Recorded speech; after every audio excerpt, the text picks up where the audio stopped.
ایک بہت بڑا گناہ بدنگاہی کا گناہ ہے.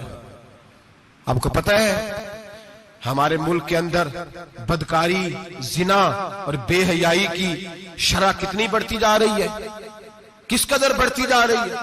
وہ لوگ جو نکاح کر لیتے ہیں وہ بھی اپنی نگاہوں کو، میں اکثر کہتا ہوں، حضور نے فرمایا نکاح آدھا ایمان ہے.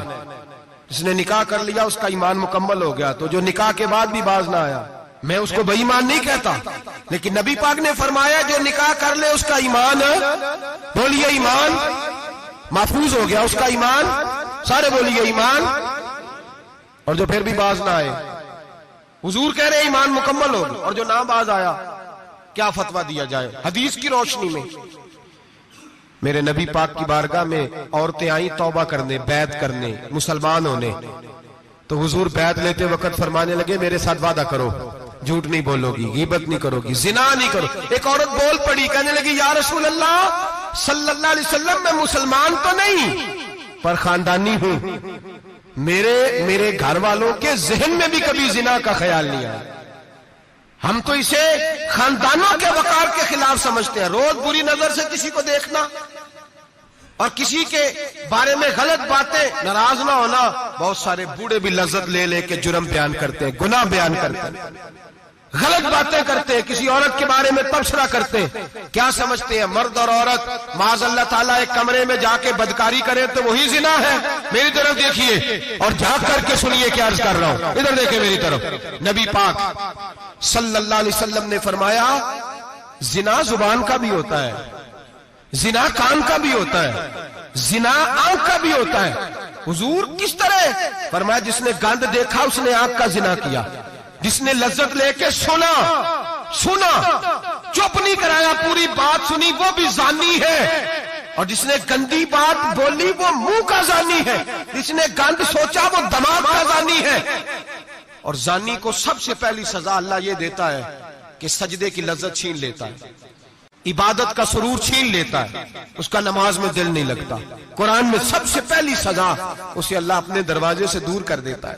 بھائیو آج ہمارے سجدے بے کیف ہیں، آج لوگ غلط جگہ پہ گھنٹوں بیٹھے رہتے ہیں. مسجدوں میں لوگوں کے دلوں کو گھبراہٹ ہوتی ہے، لوگ بھاگتے ہیں. میرے نبی پاک نے فرمایا تو نظر کو پاک کر لے، اللہ تیری عبادت میں لذت پیدا فرما دے گا. میرے بھائی یاد رکھ لیں اور سن لیں، سب سے کمزور آدمی وہ ہے جس کا ذہن پاک نہیں. سب سے کمزور آدمی وہ ہے جو کردار کا غلط ہے. ایک بات میں نے پڑھی، آپ یقین کریں میرا دل کرے کہ میں آگ لگا دوں اس عنوان کو جس پہ گندگی لکھی جاتی ہے، ان اخباروں کو، ان چیزوں کو جس پہ گند لوگوں کے دلوں میں. وہ انڈیا کے ایک وزیر اعظم عورت گزری تو کسی نے اس سے کہا کہ پاکستان نے تو تمہیں شکست دی ہے، تم جیت نہیں سکے بڑا ملک ہو کے. کہنے لگی کوئی بات نہیں، تھوڑا وقت ٹھہر جاؤ، ہم ان پر تہذیبی یلغار کریں گے، ان کے گھروں میں ننگا ناچ کریں گے، یہ گندی تصویریں دیکھیں گے، یہ گند میں الجھ جائیں گے. اور جو قوم گند میں الجھ جایا کرتی ہے وہ پھر کسی سے لڑنے کی طاقت نہیں رکھتی، اس کے اندر ڈٹ جانے کی ہمت نہیں ہوتی، اس کی غیرت کے جنازے نکل جاتے. دل کرتا ہے جل جائے وہ جل جائے جہاں سے برائی پھیلتی، تباہ ہو جائے وہ علاقے جہاں سے گند ہوتا ہے. لوگ گند کی کمائی کھاتے ہیں، گند کی. ایکٹروں کے ساتھ کھڑے ہو کے فوٹویں کھچاتے ہیں اور گناہ پہ فخر کرتے ہیں. اور گندے لوگ کہتے ہیں اللہ کا فضل ہے ہم گند پھیلا رہے ہیں، ثم معاذ اللہ. لوگ گناہ پہ فخر کرتے ہیں چوکوں چوراہوں میں. محمد بن قاسم آئے ہندوستان پہ راجہ دہر کے مقابلے میں، نوجوان میری طرف دیکھیں اور صحیح ہو کے بیٹھے، خاصے صحیح ہو کے بیٹھے، تقریر نہیں کر رہا، جذبات کا. میرے جذبات سنیں، دل کے پھپولے جل رہے ہیں حسینے کے داغ سے. اللہ کی قسم روح کی گہرائی سے بات کر رہا ہوں، وہ بات کر رہا ہوں جو سینہ کہہ رہا ہے کہ پھٹ جائے اور کہنا نہ پڑے. قرآن و حدیث پڑھتے ہیں اور پھر اپنا حال دیکھتے ہیں تو لگتا یہ ہے کہ عذاب قریب آ گیا ہے، لگتا ہے زمین پھٹنے والی ہے، آسمان گرنے والا، لگتا ہے قریب آ گیا ہے سارا کچھ. سمجھے کیا عرض کر یہ بات اگر آپ سمجھ گئے تو قیمت وصول ہو گئی. اس کو سمجھ گئے تو سمجھ لیں آپ کے مزاج کے اندر اللہ نے تبدیلی پیدا کر دی. محمد بن قاسم 18 سال کا جوان، ایک عورت کی عزت پر راجہ دہر ہندو نے حملہ کیا، محمد بن قاسم بچانے آئے. جب ہندوستان آئے فوج تھوڑی تھی، علاقہ تھوڑا تھا. راجہ دہر کی فوج بہت زیادہ، اور پھر اپنا عرب چھوڑ کے یہاں آ کے ہندوستان میں اس کے علاقے میں اس پہ حملہ کرنا، حالات خراب تھے۔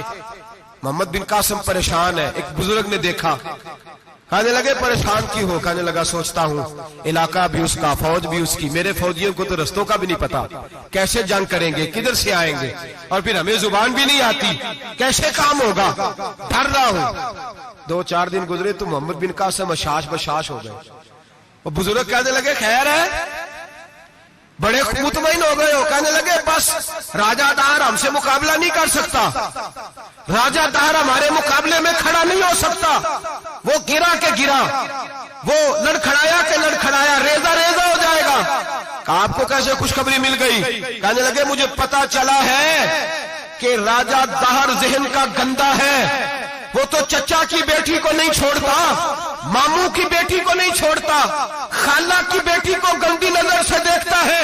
جس کا ذہن گندا ہوتا ہے وہ کسی کا مقابلہ نہیں کر سکتا، ہمیں فتح ہوگی، فتح، وہ گرے گا۔ وہ بزرگ کہتے ہیں میں سمجھ گیا کہ واقعی سے فتح ہوگی۔ آج کشمیر کیوں آزاد نہیں ہو رہا، فلسطین میں آگ کیوں لگی ہوئی ہے؟ مسلمان جب تک ذہن کا گندا ہے کمزور ہے، جب تک ذہن کا ناپاک ہے کمزور ہے۔ حضرت سعد بن ابی وقاص رضی اللہ تعالیٰ عنہ فرمایا کرتے تھے اللہ مسلمان کی مدد اتنی دیر تک کرتا رہتا ہے جتنی دیر تک مسلمان کا ذہن صاف رہتا ہے، کردار پاک رہتا ہے۔ آگ اس لیے معاشرے میں لگی ہے۔ نوجوانوں تم کہتے ہو کامیابیاں نہیں ملتی، اسے کیسے کامیابی مل سکتی ہے جس کا ذہن ہی صاف نہیں؟ وہ کیسے دنیا کی بازی جیت سکتا ہے جس کی نگاہ ہی پاک نہیں؟ وہ کیسے آگے بڑھ سکتا ہے جس کے کردار میں پاکیزگی نہیں؟ اپنے آپ کو پاک کر لو، اللہ ہر مشکل میں تمہاری مدد فرمائے گا، ہر رستے میں تمہاری مدد فرمائے گا۔ اور میں نے کہا جب آدمی ناپاک ہوتا ہے تو رب کریم اس سے عبادت کی لذت چھین لیتا ہے، اور اللہ کی سب سے بڑی سزا یہ ہے کہ کسی کو سجدہ نہ لمبا کرنا دے۔ رب کریم سب سے زیادہ اس سے ناراض ہے جس کو قرآن پاک کے کھولنے کی توفیق نہ ہو۔ سب سے زیادہ رب کریم اس شخص سے ناراض ہے جو اللہ کی بارگاہ میں جھکنے کی لذت چھوڑ جائے۔ میرے نبی پاک سید عالم علیہ السلام کے صحابہ لمبی عبادتیں کرتے تھے، لمبی۔ کسی نے کہا تھا روم کے بادشاہ تھے کہ یہ مسلمان فاتح کیوں ہو جاتے ہیں؟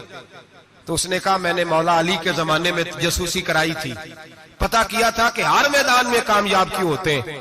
تو کہتے ہیں میں نے دیکھا یہ دن کے مجاہد ہوتے ہیں پر رات کے عابد ہوتے ہیں۔